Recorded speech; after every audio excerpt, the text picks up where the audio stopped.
ঐক্যবদ্ধ হতে হবে আমাদেরকে। আদেশটা কার? একটু আওয়াজ করবেন। ঐক্যবদ্ধ জীবনযাপন করতে হবে, আদেশটা কার?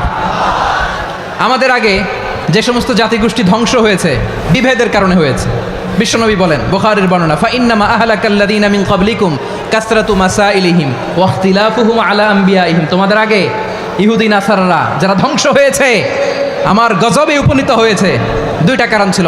নাম্বার 1, কাসরাতু মাসাইলিহিম, বেশি প্রশ্ন করত, প্রয়োজনে অপ্রয়োজনে নবীরা প্রশ্ন করে আটকাইতে চাইতো, এরকম ডাকা ছিল তারা।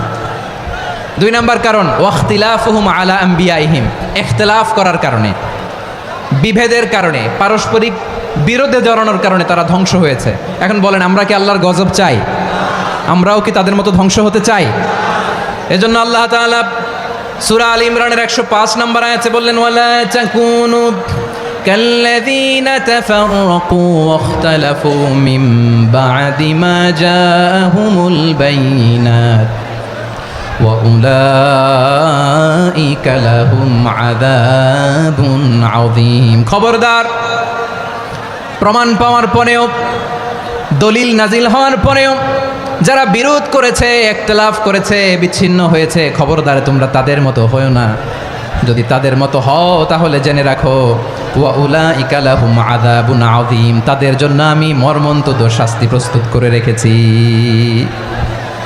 যারা বিচ্ছিন্ন হয়েছে, বিরোধ করেছে, তারা কারা? ইহুদি নাসারারা। এই আয়াতের তাফসীরে কাল্লাযীনা তাফাররাকু ওয়াখতালাফু, যারা বিচ্ছিন্ন হয়েছে, বিরোধ করেছে, তারা কারা? মুফাসসিরিন ইকরাম বলেছেন তারা ইহুদি নাসারারা। আওয়াজ করে বলুন তো, তারা কারা? ইহুদি নাসারারা। বিষ্ণু ঈসা ইসলাম সুনানে আবু দাউদ এবং তিরমিজির হাদিসে বলেন, ইফতারাকাতিল ইয়াহুদু আলা 71 ফিরকা, ইহুদিরা 71 দল হয়েছে। ইখতিলাফ করতে করতে কয় দল? সবাই বলে নাই, কয় দল? ওয়াফতারাকাতিন নাসারা আলা 72 ফিরকা, আর নাসারারা হয়েছে 72 দল। আওয়াজ করে বলুন তো, কয় দল? ওয়াসাতাফতারিকু হাযিহিল উম্মাহ বি73 ফিরকা। আর বিশ্বনবী আফসোস করে বলেন, আমার উম্মত হবে 73 দল। ইহুদি 71 দল, নাসারা 72 দল, আর আমার উম্মত, বুঝে থাকলে আওয়াজ করে বলেন। বিশ্বনবী বলেছেন, আমার উম্মত ভাগ হবে কয় দলে? কুল্লুহা ফিন্নার, সব জাহান্নামে যাবে, ইল্লা ওয়াহিদা, একটা দল ছাড়া।